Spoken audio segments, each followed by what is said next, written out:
एक बार फिर आपका स्वागत है। आप देख रहे हैं देशहित। एक वक्त था जब अपराधी दिल्ली पुलिस के नाम से कांपते थे, लेकिन पिछले कुछ सालों में दिल्ली का क्राइम ग्राफ बढ़ा तो दिल्ली पुलिस की काबिलियत पर सवाल उठने लगे। लेकिन अब एक बार फिर दिल्ली पुलिस ने अपनी बंदूकों में कारतूस लोड कर लिए हैं और राजधानी में शुरू हो गया है ऑपरेशन क्लीन।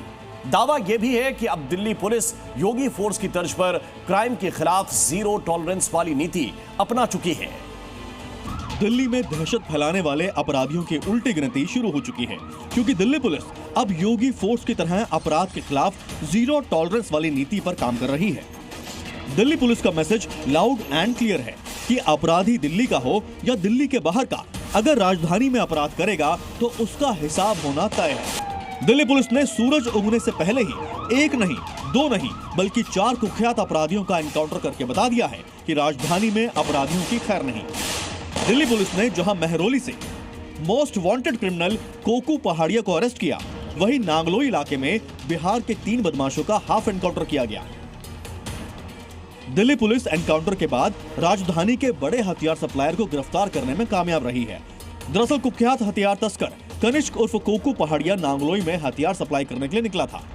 पुलिस को जैसे ही इसकी लीड मिली, कोकू पहाड़िया को शमशान रोड पर घेर लिया गया।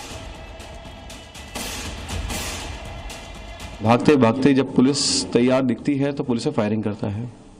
लगभग total 8 round exchange of fire हुआ हमारा। इसमें 3 राउंड हमारे स्टाफ जो प्रिपेयर्ड था बीपी जैकेट के साथ, उनके चेस्ट पे लगी है, और एक हमारे कांस्टेबल रविंदर के हैंड पे गोली लगी है, आर्म पे गोली लगी है उसके। रिटेलिटरी फायरिंग में हमने फायर किया तो उसके कोकू पहाड़िया के पैर में गोली लगी, उसको हमने धर दबोचा है। पुलिस से बचने के लिए कोकू ने अंधाधुंध फायरिंग भी की। 2 गोलियां पुलिस वालों के बुलेट प्रूफ जैकेट में लगी तो दिल्ली पुलिस ने जवाबी फायरिंग की, जिसमें पहाड़िया घायल हो गया। ये जो बुलेट प्रूफ जैकेट आप देख रहे हैं, इसी बुलेट प्रूफ जैकेट में पुलिस वालों को गोली लगी है और यहाँ पर ये बुलेट प्रूफ जैकेट पुलिस वालों ने रखी है। हालांकि आपको दिखाना चाहेंगे कि चूंकि ये केस प्रॉपर्टी है इसलिए हम इसको हाथ नहीं लगा सकते हैं, लेकिन बुलेट प्रूफ जैकेट पुलिस वाले पहने हुए थे।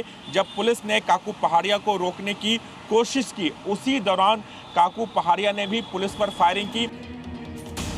घायल कोकू पहाड़िया को एम्स में भर्ती कराया गया है। उसके कब्जे से 2 पिस्टल, भरी हुई मैगजीन और 4 कारतूस बरामद किए गए हैं। दिल्ली पुलिस ने दूसरा बड़ा ऑपरेशन नांगलोई इलाके में चलाया, जहां बिहार के 3 कुख्यात बदमाशों को ढेर किया गया। इस एनकाउंटर में रंजन पाठक, बिमलेश महतो, मनीष पाठक मारे गए।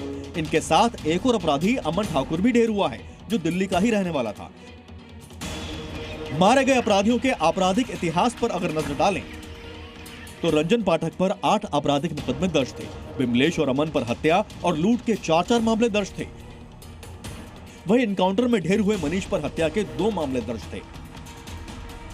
ये चारों लोग बिहार में कई हाई प्रोफाइल मर्डर केसेस में शामिल रहे हैं। सुपारी के लिए लोग मर्डर करते थे मूलतः। इनके पोजीशन से 4 कंट्री मेड वेपन है और 4 सेमी ऑटोमेटिक वेपन है और 1 कंट्री मेड वेपन इनसे रिकवर हुआ है, और बलोनो कार इनसे, एक चोरी की बलोनो कार भी रिकवर हुई है। बिहार पुलिस ने दिल्ली क्राइम ब्रांच से संपर्क किया था। वो बिहार के 3 हिस्ट्री शीटर की तलाश कर रही थी। जानकारी के मुताबिक ये चारों बदमाश सिग्मा गैंग के सदस्य थे और रंजन पाठक इनका सरगना था।